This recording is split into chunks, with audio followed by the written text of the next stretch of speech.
Let's check the price of oil again, please, because earlier this morning we had this huge increase in the amount of oil in storage, up 13 million barrels. I can't remember anything like that before. The price, though, right at $20 a barrel. Senator Kevin Cramer is with us. He's a Republican, and he's from North Dakota, which is an oil state these days. Mr. Senator, welcome back to the program.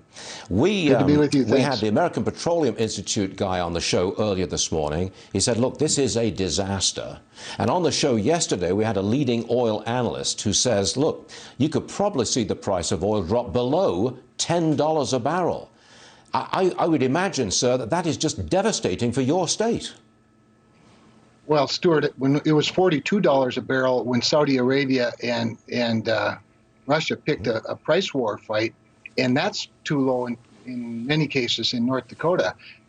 $20 is well below the cost of a profit, and below 10 would be devastating. There's no question. And what's happening, we have this downturn in demand because of the virus, which was already happening as a result of other factors.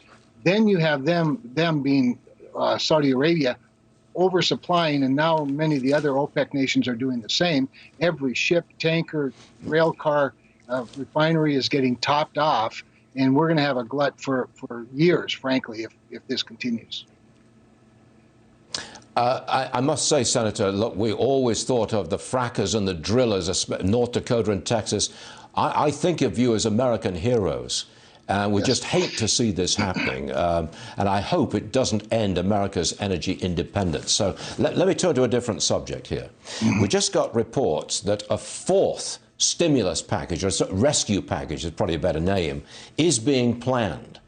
Now, that means a lot more money flowing out into the economy. Some Republicans oppose it. They don't want to spend that kind of money.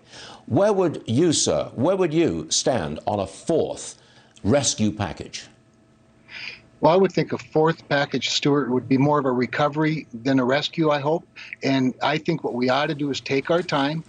Remember, we just passed, a $2.2 trillion safety net package that includes the opportunity to leverage another $4 trillion from the Federal Reserve in various credit facilities.